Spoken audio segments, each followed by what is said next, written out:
sort of, like, I'd jump in and do art every once in a blue moon before then, but I officially joined the team, like, right after the... Oh, no! How did this happen? Oh, no. Oh, the stream died.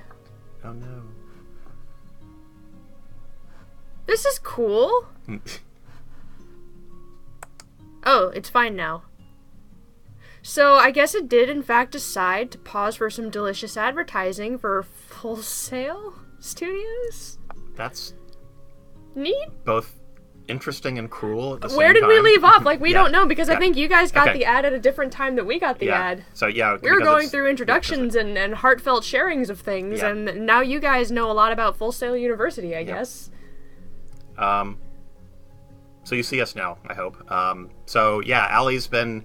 She joined Radiant in mid-2015 and moved on to Stonehearth, at the end of that year? Yeah, it was super fast, because it started out on Rising Thunder with the team over there, and I would just kind of, like, go back and forth and fulfill illustration things for both teams. And then after the acquisition, I came over to Stonehearth full-time because I love it to death, and the team is super great, and you guys are awesome. And we needed a great artist. Well, then... And here she was. Under our noses. And I joined the team in January of 2015. But actually, my Stonehearth journey started before that because I backed the Kickstarter.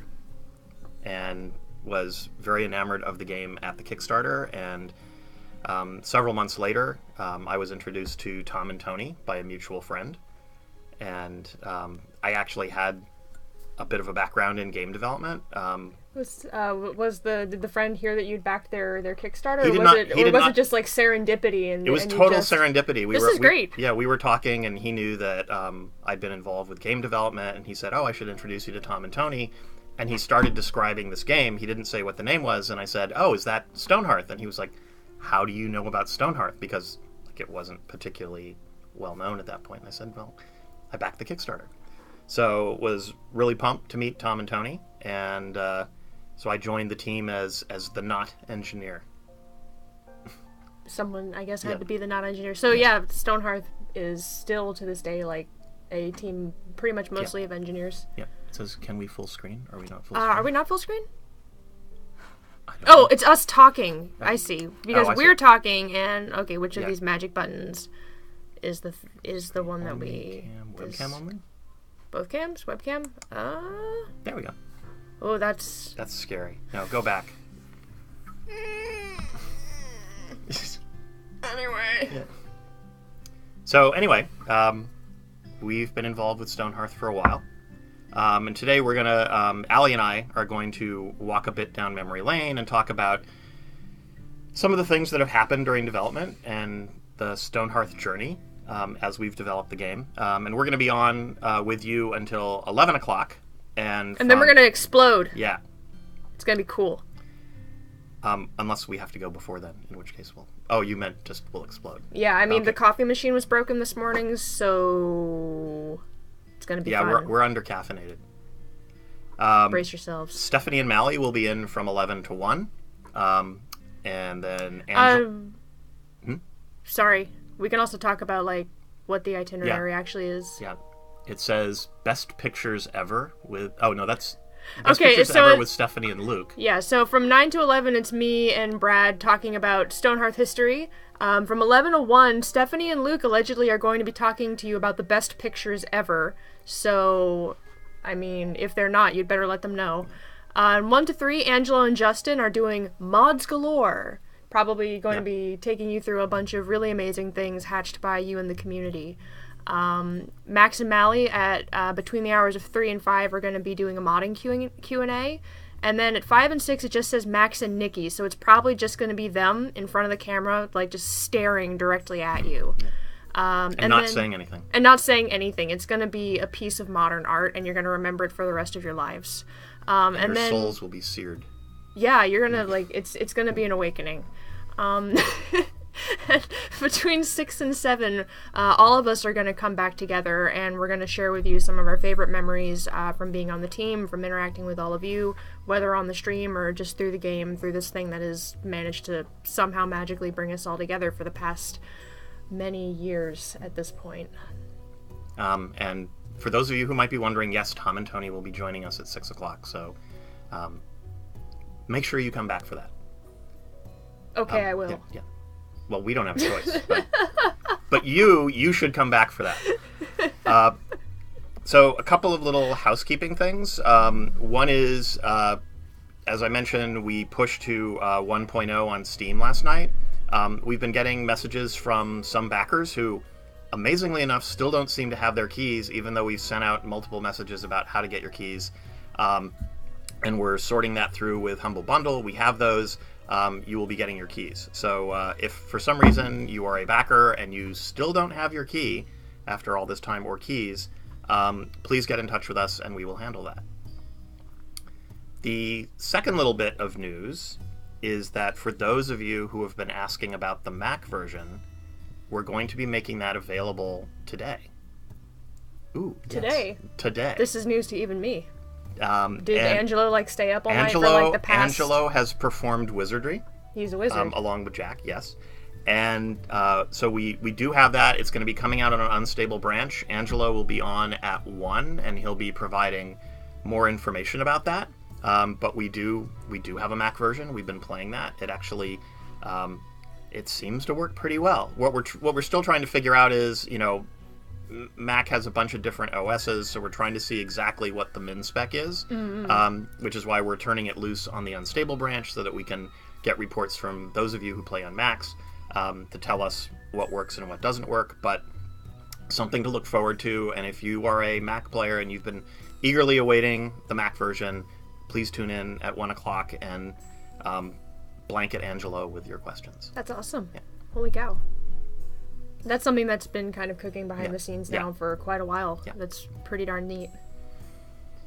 So, let's go back in time. Shall we go back in time?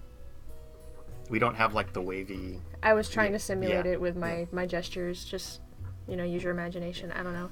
It was probably purple and pink and sparkly and stuff. And actually, as a starting point, let's show the Kickstarter video. Yeah, I think so. Where be that there? There it is. We should have tested this to make sure that people are not going to have their ears exploded. Wait a minute. Can I Yeah, oh, it's on the wrong screen now. I swear I've done this before. Alright, so let us know if this is Is the volume up? The volume is up. Let us know if this is insanely loud and we'll adjust it.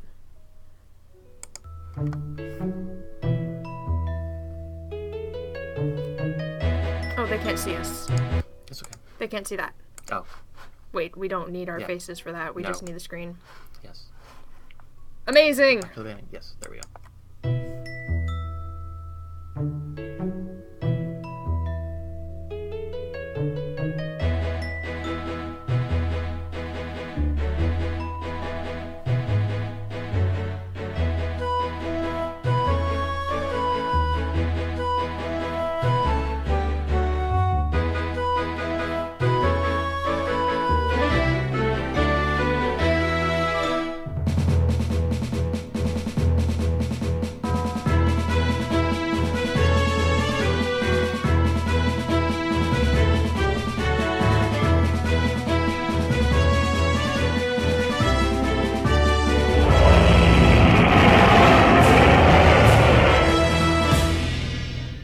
Hi, I'm Tom, and this is my brother Tony. We are writing our first game. It's called Stonehearth, and we want to tell you about it. Let's go. So the game is a real-time strategy survival game where it's really about guiding this little band of settlers as they carve their niche in the world, eke out a living, and then eventually grow up to be this thriving civilization. Stonehearth is a game modeled after the ones we really enjoyed the most as kids, where what you were playing wasn't just what came in the box, it was really about how you used the tools that came with the game to tell your own stories.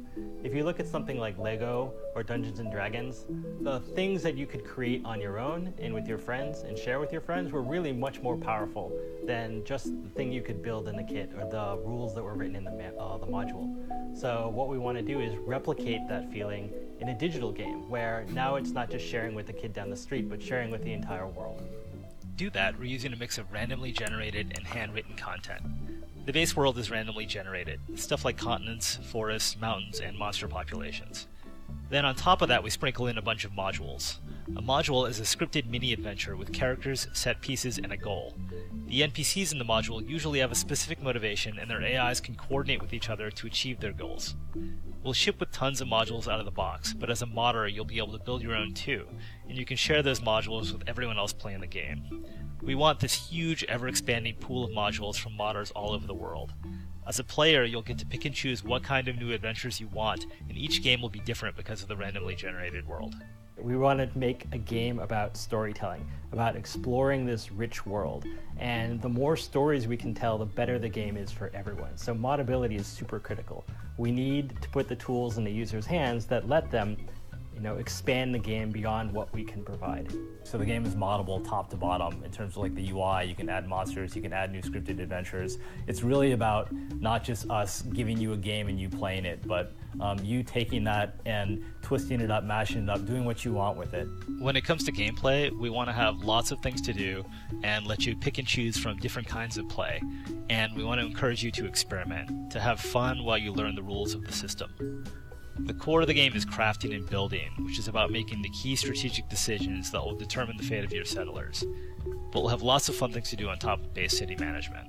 Our combat plays out in real time, but it's at a more deliberate pace than what you would find in a normal RTS game, because we want to give you the time to survey the battlefield and think carefully before making those key strategic decisions.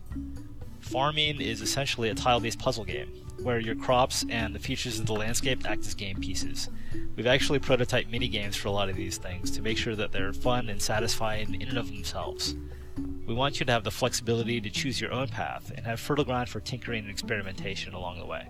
We started this project about 18 months ago. Tony and I had been working in the software industry in Silicon Valley, and we have always wanted to make a game. We decided that it was sort of a now or never moment, so we both quit our jobs, set up shop in an upstairs bedroom in my house, and have been working on the game ever since. We've both been developing software our whole lives, but this is our first game, and we're super excited about it. But in order to realize the game that we both have in our heads, we need a bigger team. We need more resources, and that means more money. Kickstarter is a really obvious choice for us with this regard, because this is a game really about empowering you guys to take ownership of the game. By doing a Kickstarter, we can involve you right from the start in terms of giving you developer updates, giving you exclusive access to talk with us and share your ideas, and really build this game and build up the content that's going to make the game fantastic in a way that's very collaborative. But we absolutely need your help to make this game a reality. So if you like what you see, I hope you can support us at whatever level makes sense for you, and tell your friends too.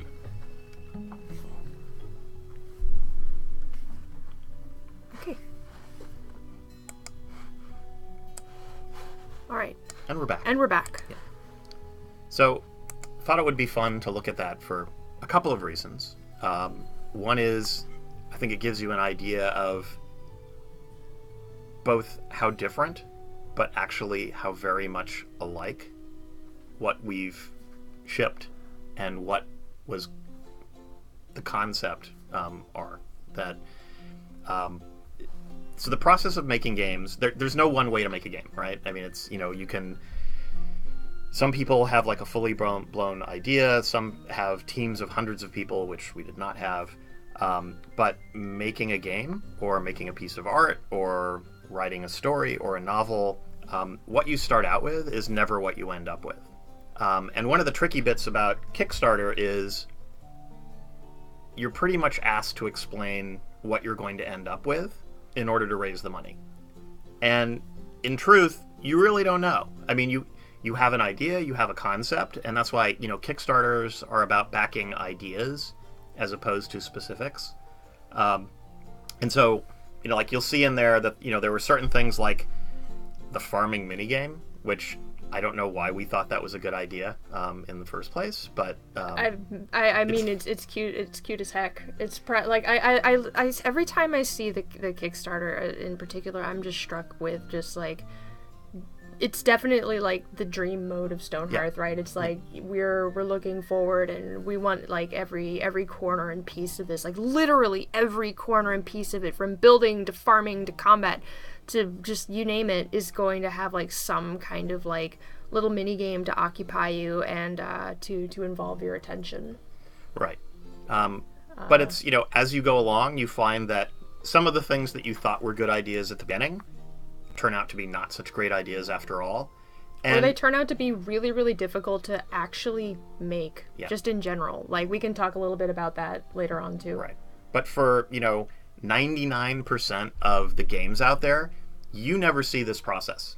You never see what goes on. You don't know what the original concept was, so you don't have a means to compare it. Now, for better or for worse, we have that. We have that Kickstarter, and I know that we're being, that's being held up as a yardstick for what we did or did not do. Mm-hmm.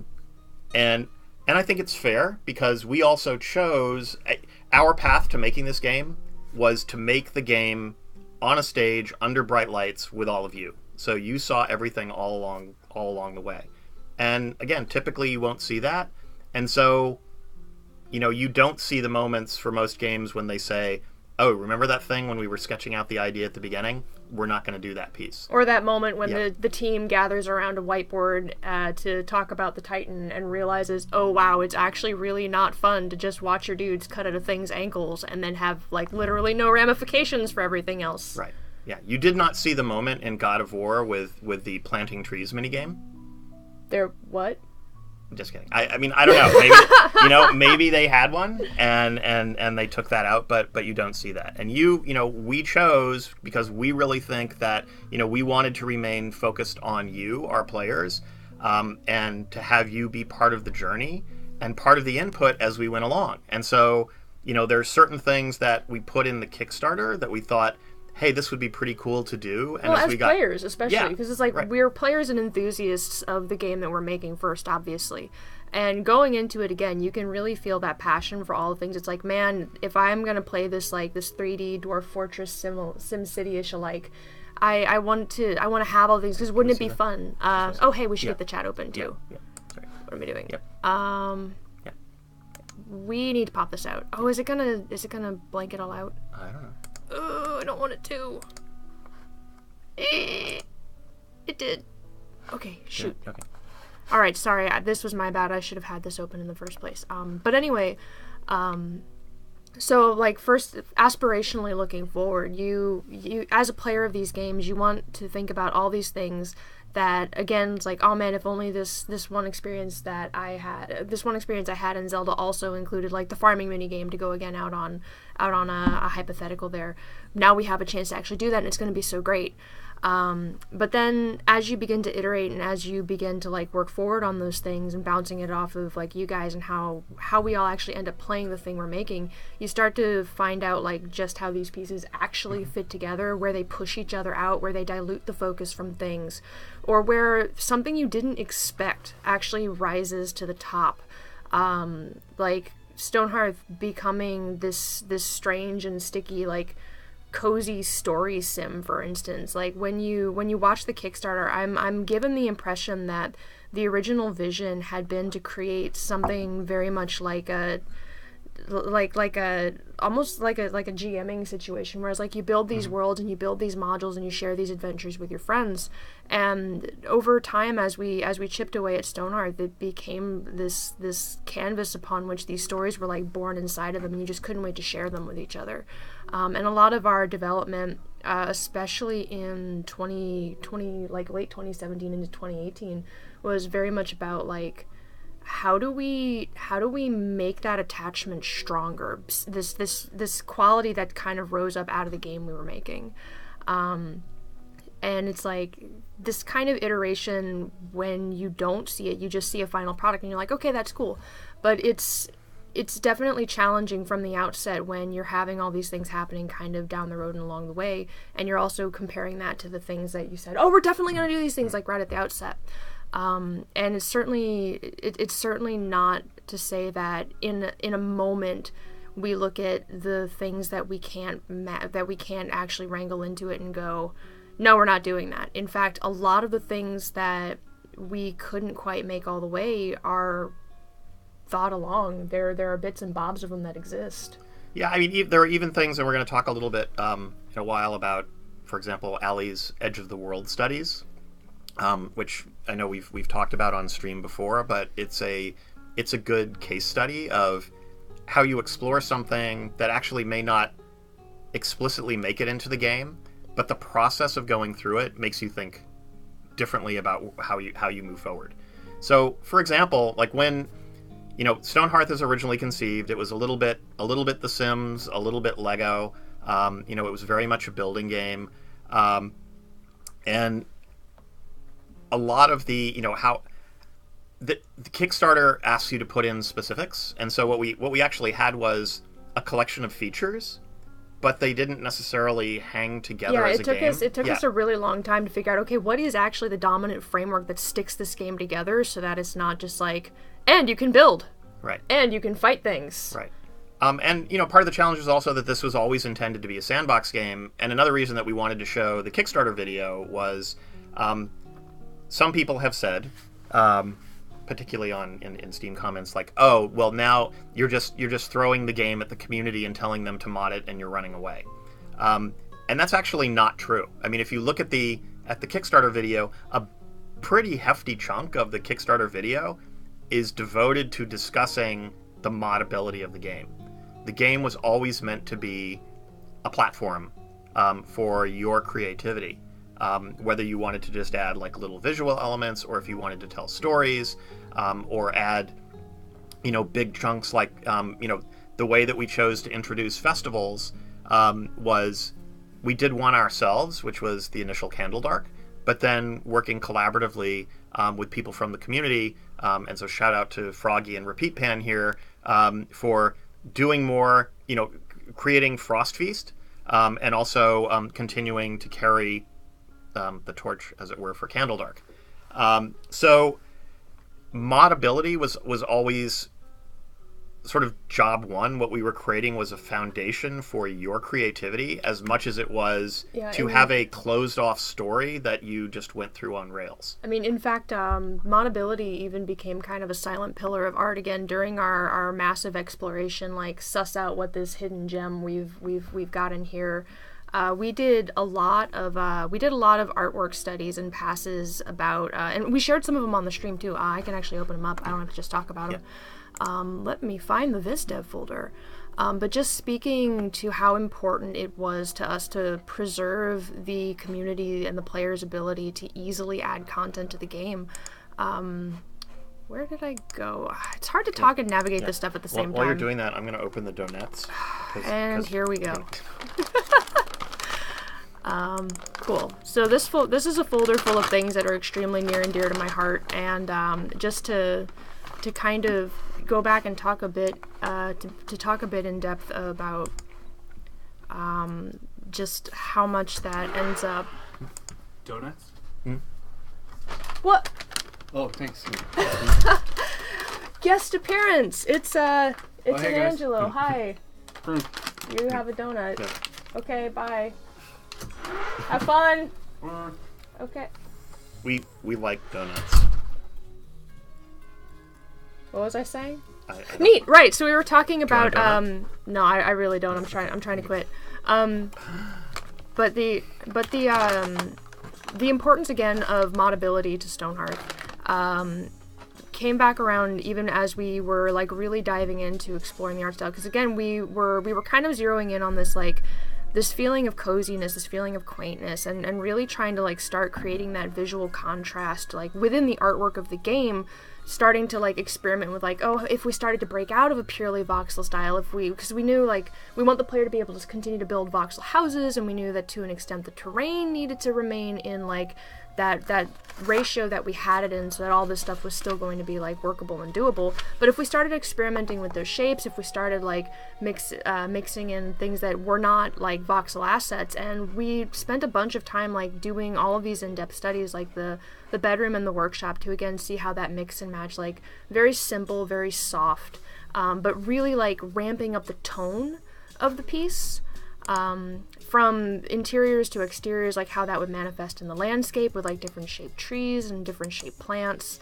And this was a scene that was very inspired by, in fact, the canyon biome, and just like, again, taking once again an eye to that goal of like, okay, how do we make the art match the tone? And again, what it kind of kept coming back to, the kind of thorn in all of this is like the further we proceed down this path, the more we raise that level of entry for people to be able to come in and add and continue to add assets to the game. And oh hey, here's a prototype that you can actually run into a version of this in the game now, because Mally made a bunch of landmarks.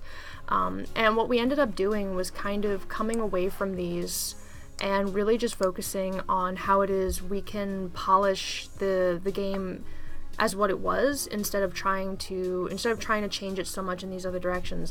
Partially because of our own resources on the team. Something that you run into a lot is like, hey, we want to do all these things. Who's gonna do it? Can we even responsibly make time for this? Like, that's just ends up being a thing that happens when you have a fairly small team of a lot of very talented but very, very busy people. But the other part is, like, it just, as cute as everything was, and again, as much as we were chasing tone with it, it was just super counter to this kind of core promise we had made to you guys that modding would be accessible. And I mean, heck, to the point where it's like we could share a style guide with you guys going forward if you wanted to continue to make pieces for the game and have them feel like they live within the style that was begun by like Tom and Tony way back in the day. And we spent a ton of time on these studies too. It was like, we're talking about like how you can go down these explorations, and it's like you don't sit there for an afternoon and go, yeah, I think this would be cool, but we're not going to do it. Like, it took months of coming up with these things and talking the team through them and sharing them and coming on the stream and developing them with you guys.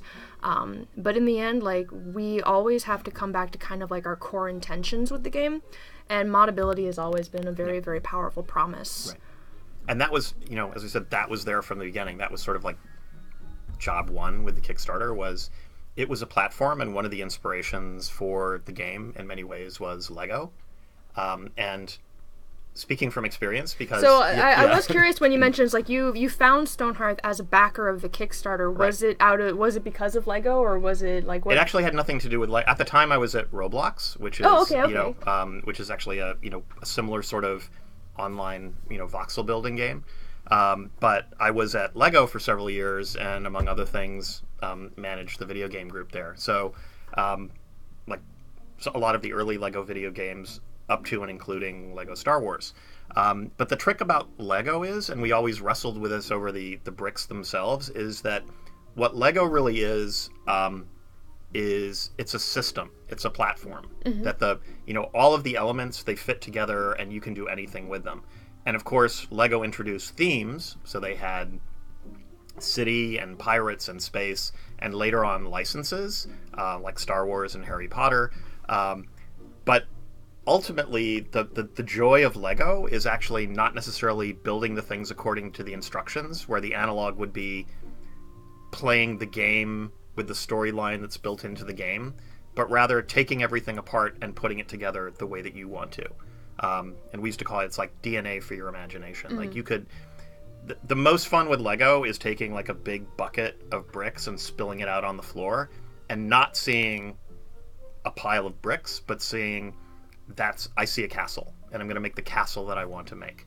And I shall divine a castle out of these millions of squares. And then you do. And what we realized, what we wanted with Stonehearth, was to create a system, to create a world, to create a platform. Yeah, not just here are all the bricks and I'm gonna create a building, but here are all the components that like bring an entire world to life. Or this is the only story that you can explore within Stonehearth. We didn't feel that's not what we wanted. We wanted to provide starting points, but really what we wanted to do was to provide a foundation for you to bring your own creativity and tell your own stories. So that's what we were after. But then we realized that you want things to fit as you go along. You want you also want something for them to fit inside of. Right. Which is the other thing. Right, and you want the world to be real. But some of the things that we didn't think about, or that Tom and Tony, didn't think about early on, but then as we got farther into it, and maybe it's a little meta and maybe it's a little philosophical, but we started asking. So one of the very different things about Stonehearth as compared to say Minecraft is it's not first person. So you're managing this little settlement of Hearthlings, but who are you? who are you, the player? Are you some omnipotent god? Are you manipulating things behind the scenes? Does it matter who you are? And that's also why we started the Edge of the World explorations. That was, input to that, which was, so what is this world of Hearth? Is it actually an entire fantasy universe that we're constructing here and has a mythology and a backstory? Or maybe it's something that, because you're operating, and initially, we were operating primarily for performance reasons in this kind of like defined pizza box where the world is flat. But what is beyond those borders? Was it like, if you passed beyond the border of a given tile, did you move into the next space that you saw on the tile? Does it go somewhere else? Where's the one where you've got like the book? Right here. Yeah. So is it like, if Stonehearth is a story, is it actually taking place in a storybook? And you might think, oh, these are meanderings, these are wanderings, but and ultimately, obviously, this isn't where we went with the game itself, but it actually helped us think. I love this stuff. Really carefully about what is the bigger universe in which Stonehearth operates. And what's interesting about all of these is like everything we did, and I think this began actually as a very innocent experiment to see if we could do something to make the pizza box less pizza box. Yeah. But with every version of this, because the world just ends in a box. Right. It's a tile. With every version of this, we realized that we were kind of like it's adding. It's the Flat Hearth Society. Yeah, we're adding. I forgot this was in here. We're adding like our opinion about what the world is, which begins to extend up about like, okay, then what is the player? So there are versions in here like where you imagine that the world of Hearth, maybe it's a storybook that you can imagine like you're in a dusty library and you open it up and you're just like reading this thing as it's happening in front of you like a magic pop-up book. Or maybe it's a forgotten map in a storage room on top of a crate and it comes to life, and as you explore it, things things pop up and reveal themselves almost as if the drawings are the fog of war. Or if it's not so much of a metaphor and actually here there was a version of it's like where like there's like the journal entries on this side, so like as you have this pop-up experience it's also like recording your story. So you can over here see like there was a band of settlers and they went to the desert and so on and so on. Or if it was these were map keys, that's fun. Or there were like the more literal versions like where's our floating, like this is like one take on floating islands, although for me this was not floating islands in the sky. This was imagining that the world of Hearth had been cut apart into like tiny land masses divided by deep chasms, because there was always this story, and you saw it in the Kickstarter of like the big pink scary squid man, but there's always been this lore in Stonehearth about once upon a time there's a grand kingdom, and the Phoenix Empire. Yeah, there's the Phoenix Empire, and they fly a little too close to the sun, or they dig a little too deep, and they wake up something awful, and it for whatever reason ends their it ends their entire world. It fragments the world. So with this particular study, again coming back to like a literal representation at end of the world, this was an imagining of like what that fragmented world would look like as both a way of injecting that lore into the game, but also a solution to the edge of the world problem in an event. Is like, okay, we really can't have it to where you can explore further without your computer heating up and melting through your desk. But we want to be able to show you that there is in fact more out there, and if possible, we want it to be something that like circles back into your storytelling. And there are other versions of this, so this was another version of the Deep Chasms. And there are other versions of this. It's kind of hard to just scroll through where my and you may ask, so why didn't you do this? And the reasons really were many. I mean, we love this, but I would say probably two big reasons in the end. One was that from a technical and performance standpoint, this would have been extremely difficult to implement.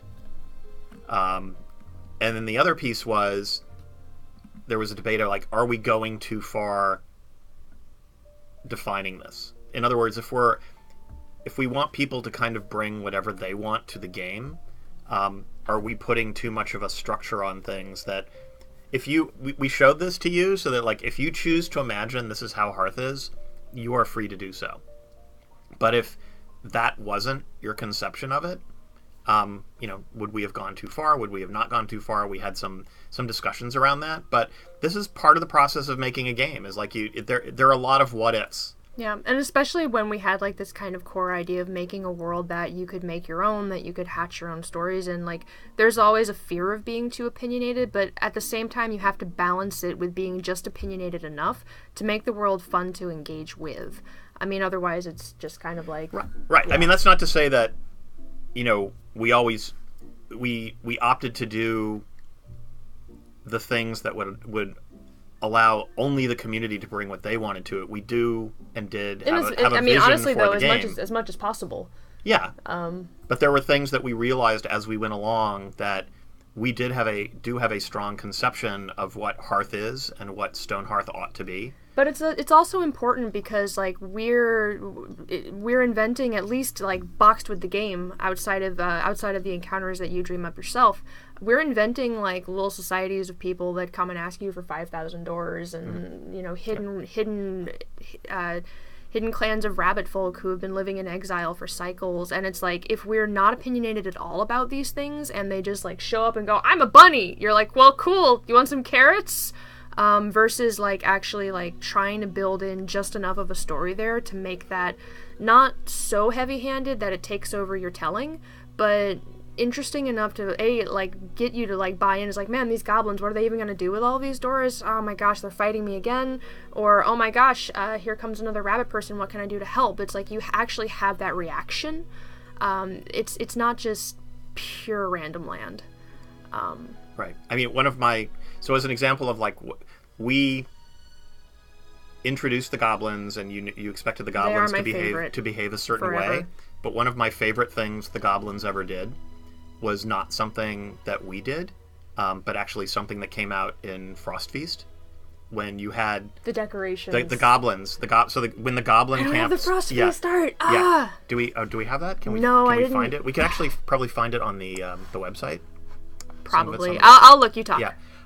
So the goblins, the goblin camp spawns in your game, but when the goblin camp spawns in Frostfeast, the goblins start to decorate.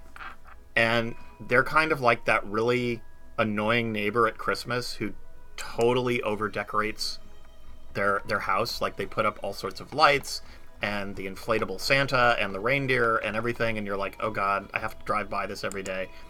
And that was the goblins. And they were wearing, like, little hats, and it was hysterical, and it was, at the same time, completely... Are these not searchable? Are they? No, they're probably not. But, so that was an example of, like, we set up the goblins, but Froggy and Repeat Pan took it to a completely another level that was absolutely hysterical, and at the same time, completely in line with the dynamic of the game. So... If you haven't really played, hard. it's okay. If you haven't played Frostfeast, I think I'm not sure if we put it in the workshop or not, and we probably have to look and see is it still working with the current build. As of last December, it was working with the build at the time, and Max did a huge amount of work to make it align with that build at the time. But maybe that's something we should talk about for like, is there much more we need to do for? Oh, there we go. Yeah, here we go. Perfect. Yes, I should have done this first. Open image and new tab. This is them.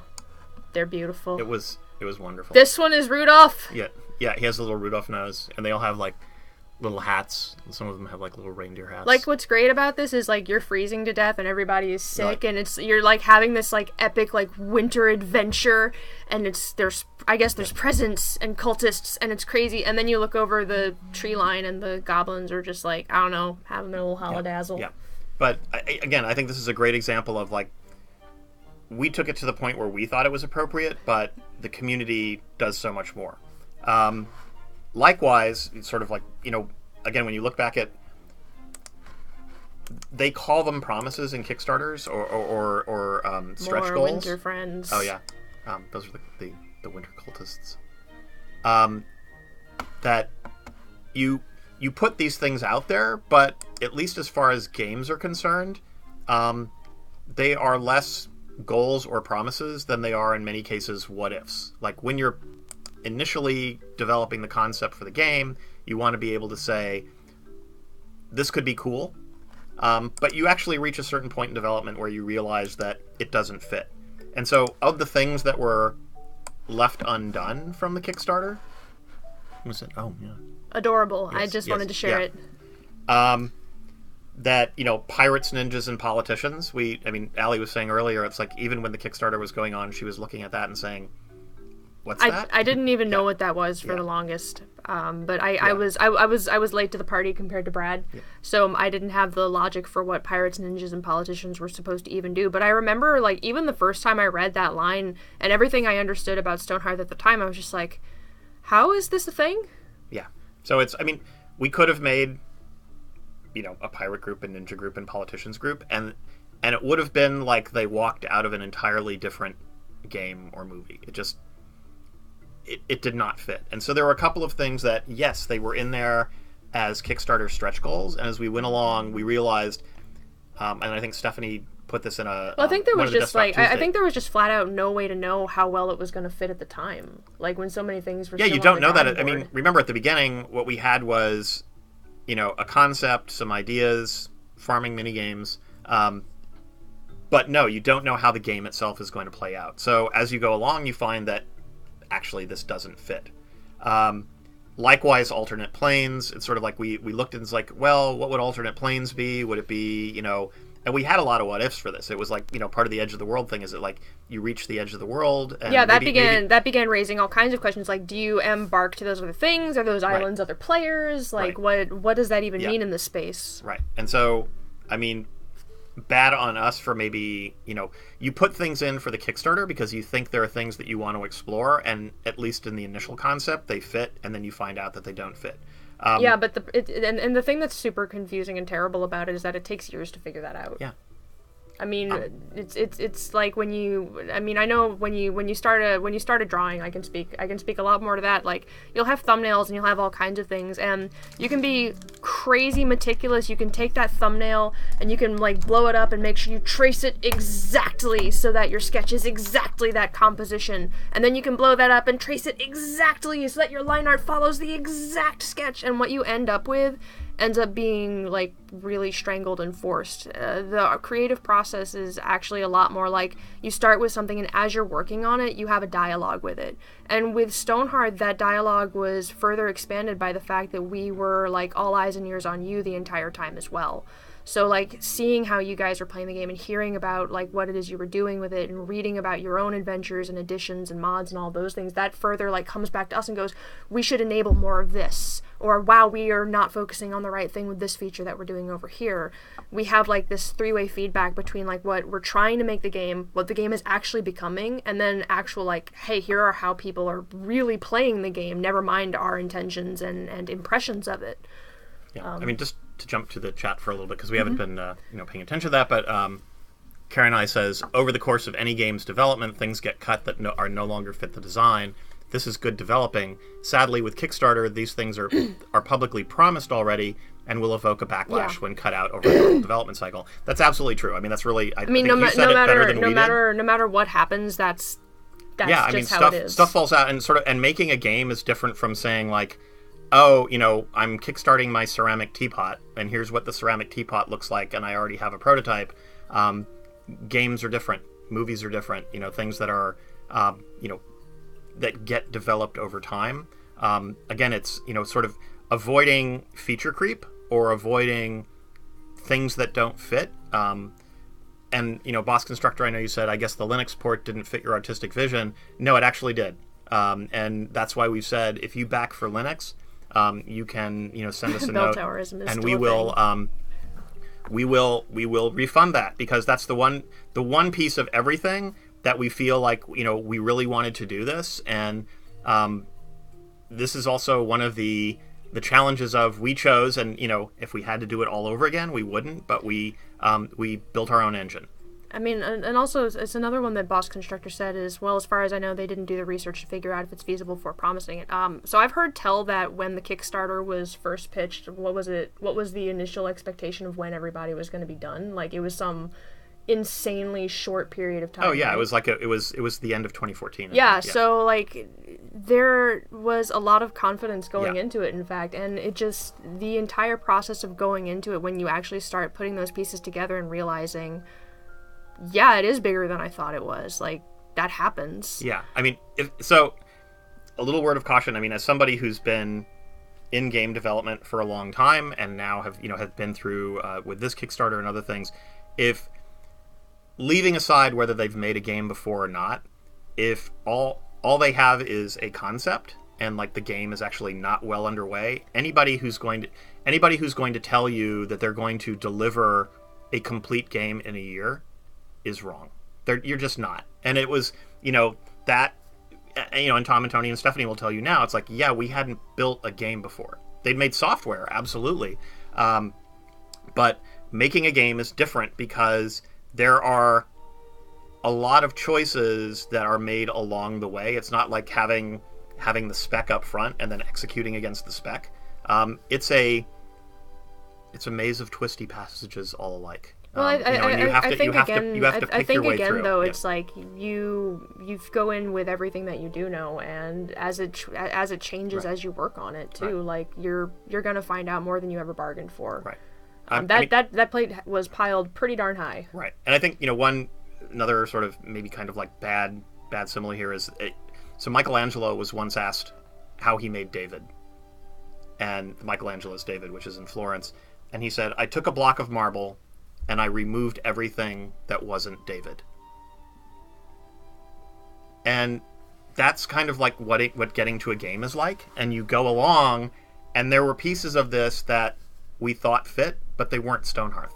Yeah. And so they came out.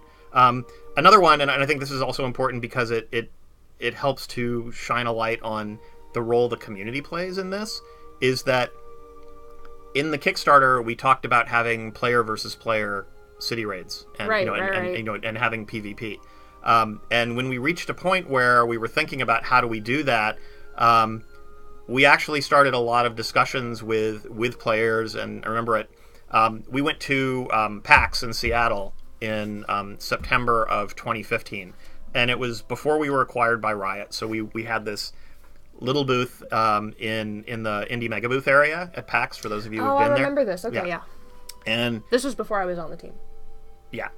And Stephanie and Chris Klochek and I basically manned the booth all day, every day for 4 days. And then we died. They did. But you're looking at a ghost. But over the course of those days, we talked a lot with players, and one of the things we talked about was what did they feel, or people who were experiencing it for the first time, and there were enemy factions in there, but in terms of multiplayer, did people want something that was cooperative and PvE, or more combative and PvP?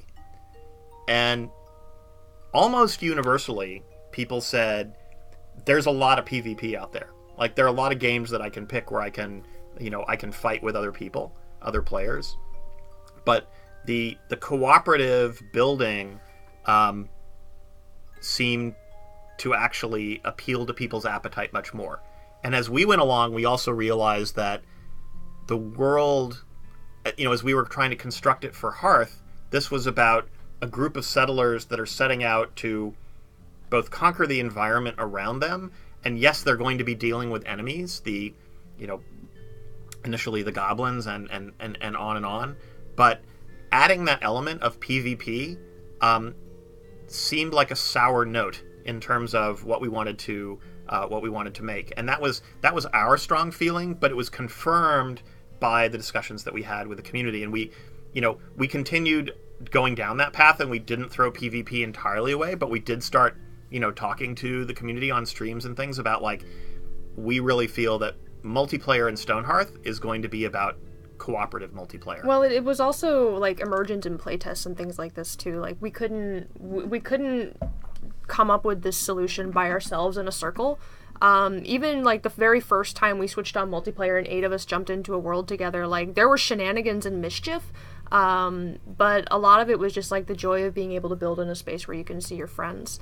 And then subsequent playthroughs, like it's a lot about focusing about like, it almost just seems to naturally become like this, like, oh, we're gonna decorate this plaza together, we're gonna build this house together. Like Nikki and Tom went nuts arranging flower boxes, just, and not because like they had this agreement ahead of time. It's like, here's what we're gonna do. And flower boxes. And what cooperative multiplayer brings out is, I think you'll realize that not everybody plays Stonehearth the same way. Even on our team, that there are some people who, you know, they want to make the biggest, broadest possible settlement they can, settle the entire pizza box.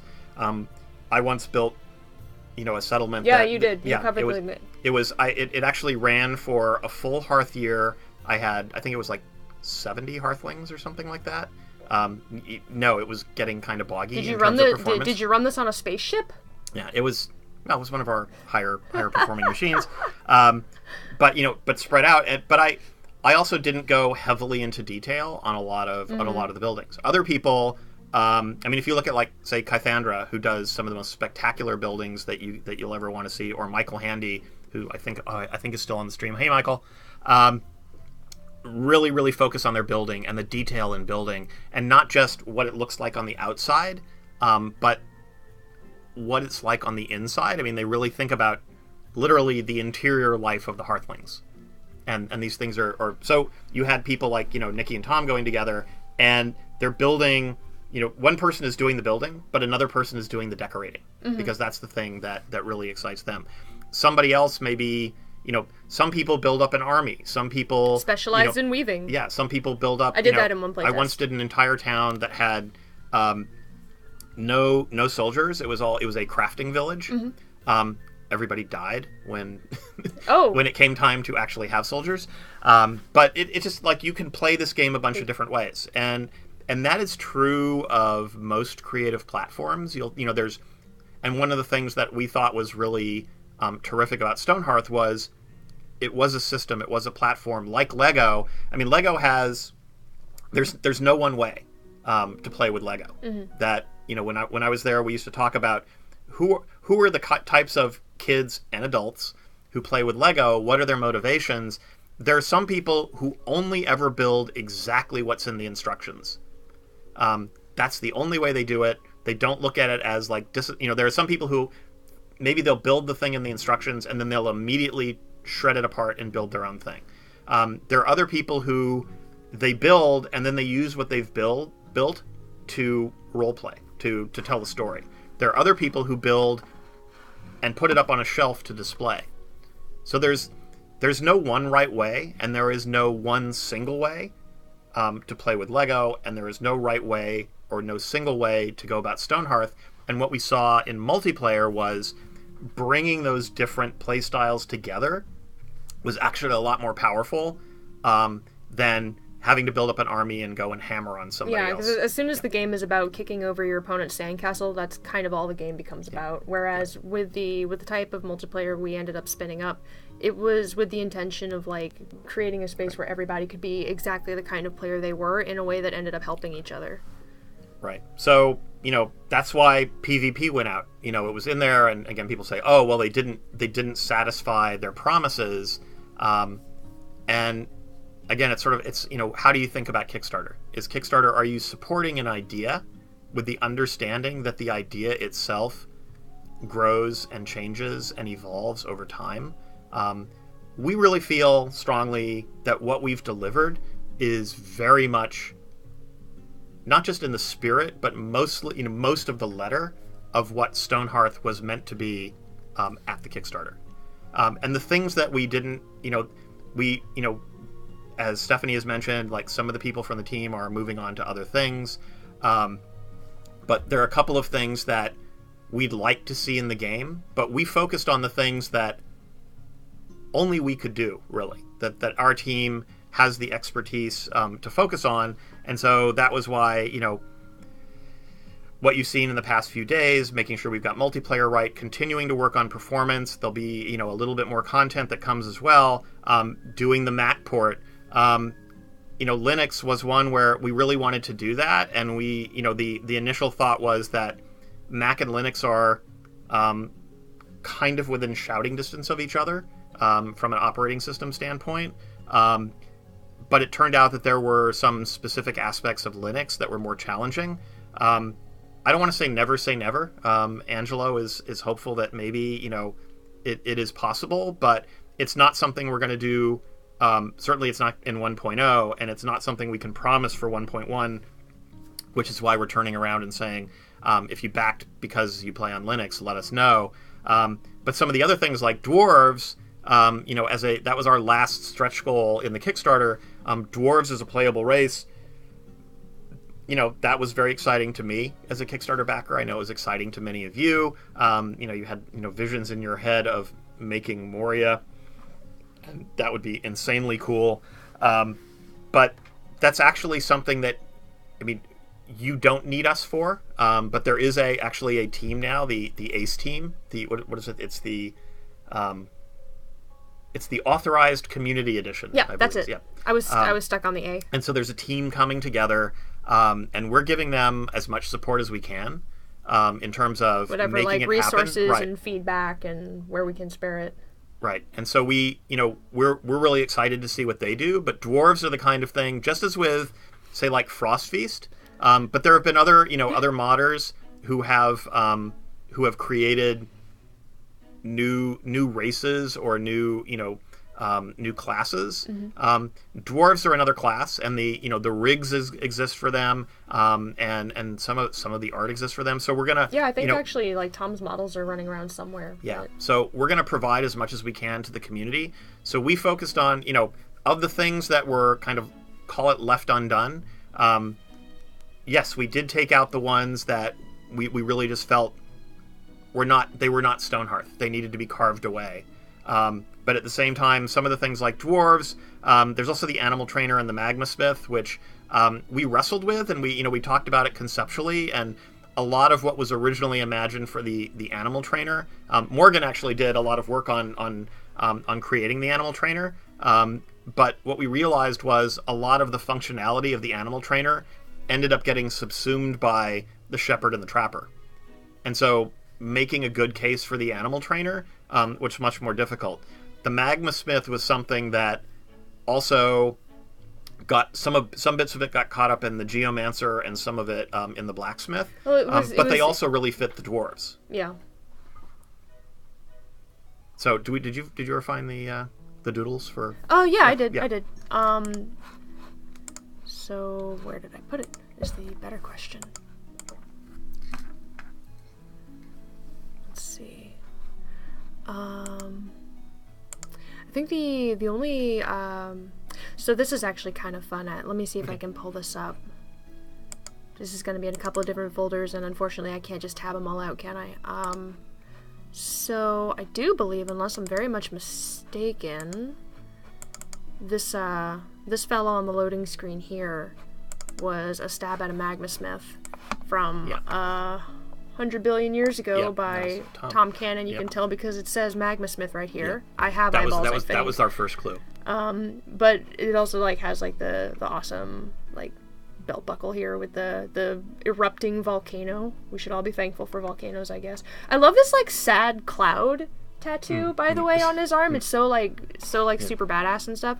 And then there was because a magma smith is working with fire. He doesn't want to see rain. Well, I mean, maybe. I don't want it to open all this stuff at the same time. Dang it, this is gonna drive me crazy. Can I?